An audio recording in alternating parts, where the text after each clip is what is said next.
Lesson 12, how to use active listening to become a more powerful communicator. In this lesson, you'll learn why active listening to both yourself and others strengthens your Agile communication skills and your relationships. You become more able to live up to the first line of the Agile Manifesto, which states, individuals and interactions over process and tools. You'll learn two kinds of active listening. Level 1 listening, or listening to yourself, and Level 2 listening, or listening to other people. By the end of this lesson, you'll be able to do three things. The first is to get better at active listening, both to yourself and to others. In the world of professional coaching, these are called, what I just said, levels 1 and 2 of listening. The second thing you learn is to understand both the bright sides and the dark sides of Level 1 and Level 2 listening. Third, you'll acquire the skill of noticing which type of listening you're doing in any given moment. That's the key. And ways to adjust from the dark side to the bright side. The next Tuesday found Anna and Kathy at their regular get-together. Okay, said Anna, I'm starting to feel more skilled at active listening and my Agile growth. Why your Agile growth as well as active listening, asked Kathy. Well, because now people are actually asking me for my Agile product vision, my point of view on what our customers want. They're interested in what I have to say versus before when I was just fighting to get heard. Success, said Kathy. What you're seeing is that Agile listening makes you a powerful communicator, a great Agile practitioner, and a trust builder. Yeah, I'm starting to realize that, said Anna. I didn't really understand before that active listening would help me grow so much in Agile.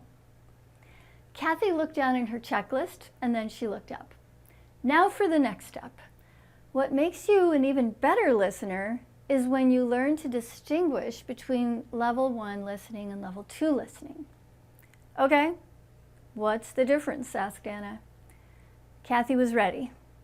She said, Level 1 listening means listening to yourself, and Level 2 listening means listening to another person, like active listening.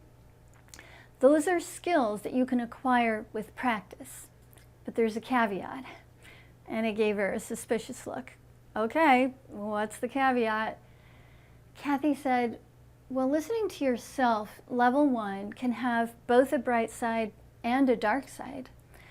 The bright side is that learning to listen to yourself helps you truly know what you want and helps give you the ability to say what you want and to go for it.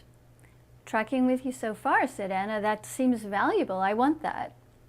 But, warned Kathy, listening to yourself can have a dark side when it's the only kind of listening that you do, or your main kind of listening. Anna thought about that. Yikes, she said. I've been that person, okay, I confess, especially when I was being a traditional command and control project manager. Yuck. Welcome to the human race, said Kathy. We've all been there. So Anna felt relieved. Kathy continued. So Level 2 listening, just like Level 1, has a bright side and a dark side.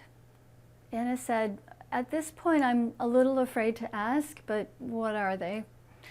Okay, said Kathy. So the bright side you already know about. It's active listening. The other person feels heard, trust builds, and that opens the way to new possibilities. But the dark side of Level 2 listening is that you could get stuck in only listening to the other person and not yourself, what you need.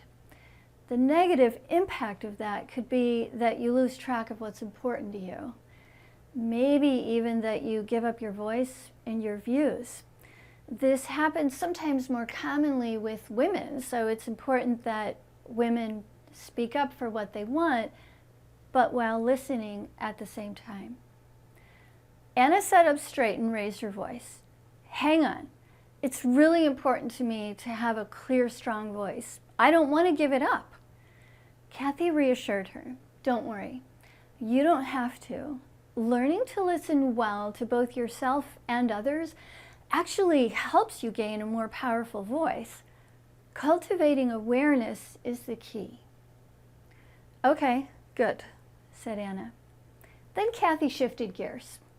So here's a challenge, Anna. In your next meeting, ask yourself, what % of the time am I spending in level 1 listening? And what % of the time am I in level 2 listening? And was I on the bright side or the dark side? Write down your percentages. Then ask yourself, do I want any of these percentages to change in my next meeting? So how's that challenge landing with you, Anna? I accept, said Anna. She feels hopeful for her Agile goal of becoming Chief Scrum Master of the Emergency Preparedness Satellite Product Division, and hopeful for that house in the family-friendly neighborhood for Caitlin and Paul. In this lesson, our goal was to learn why active listening to both yourself and others, both level 1 and level 2 listening, actually makes you a better active listener, a stronger communicator, and strengthens your relationships. In other words, it makes you a stronger Agile practitioner. We accomplished 3 things. First, we got a good solid definition of level 1 and level 2 listening. Second, now you know the difference between the bright side and the dark side of level 1 and level 2 listening. Third, you're now on the road to being able to notice which side you're on, hopefully, as well as practical ways to adjust from the dark side to the bright side. So try out the exercise in the materials section of this lesson. It's a fun way to practice these new skills. In the next lesson, we'll talk about ways to make active listening stick as a permanent part of your Agile toolkit.